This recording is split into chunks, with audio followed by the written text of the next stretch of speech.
Hello, sir. I am the reporting of the Philippine Free Press, The Reign of Terror, and it was published on February 28, 1920. This caricature shows one of the biggest challenges faced by Metro Manila at the start of American administration. The streets of Metro Manila were narrowed and designed for pedestrians and cyclists only.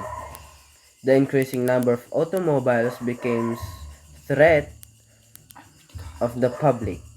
The policies in this problem were not responsive to the change brought about the numerous vehicles and pedestrians roaming the street. It becomes threat to the lives of Filipinos because it brings us pollution that can cause an illness. So let's move on to the second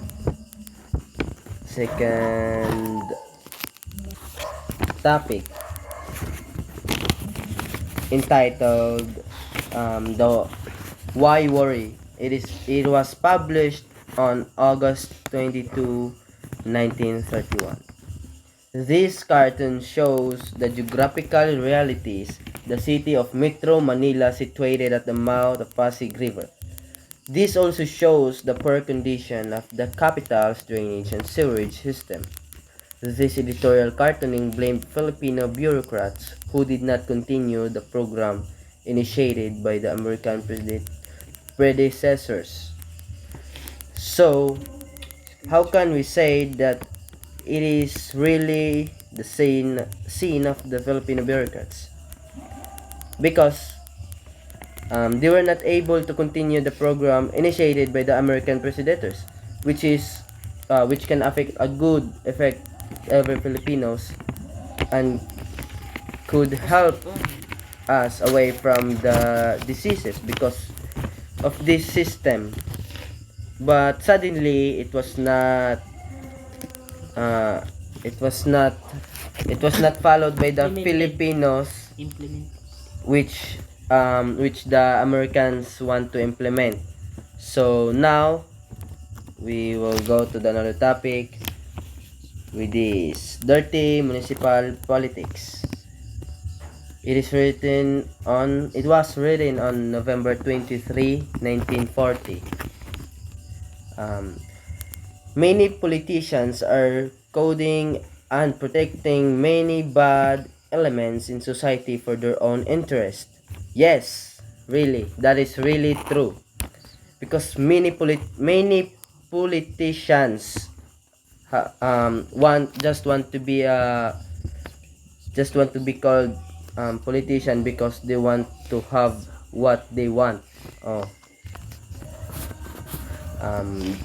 During election time, they spend so much bribing the electorate, many of whom are willing victims of those running for elective positions. And it is still happening today. But electorates seem not to learn from dirty tricks used by politicians. Election after election, the cheap gimmick sort of politicians are elected to office and allowed to enjoy the luxury and perks attached to their positions. As what I say on the first line, many politicians had dirty tricks just to win and just to enjoy the luxuries and to buy what they want and to be fame, nor to be known and to have power. So for those, yes, and it is happening till now because many Filipinos just want to be victim because of money. Yes, money is a life juice. So now let's move to equal work and equal salary. Why?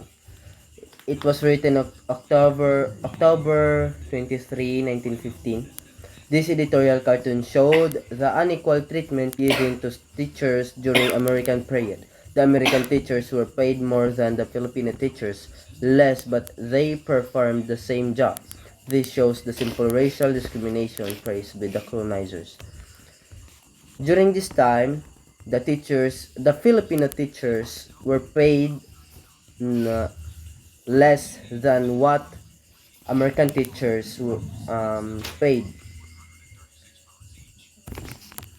but they perform the same job. So this simply shows that there is discrimination on Filipino teachers on that time. So now let's move on to the New South, and this was written on the New South, or El Nuevo Sur. This was written on April 5, 1930. Mindanao, the land of promise. This is where enticed to go for a brighter future. The migration of Christian Filipinos to Mindanao and occupying the lands which originally belongs to indigenous people is one of the causes of the conflict between the Christian and the Muslim Filipinos. Conflict which has existed for decades already. But until today, the promised land has been undeveloped. The government therefore must have to turn its attention to the development of Mindanao to arrest the problem which for decades has existed. So during this time, not yes, until today, um,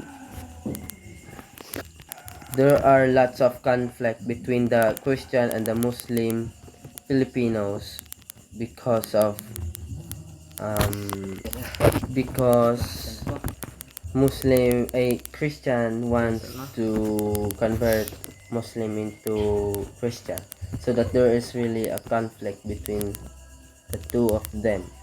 Until today, the promised land has been undeveloped. So that's all for my report.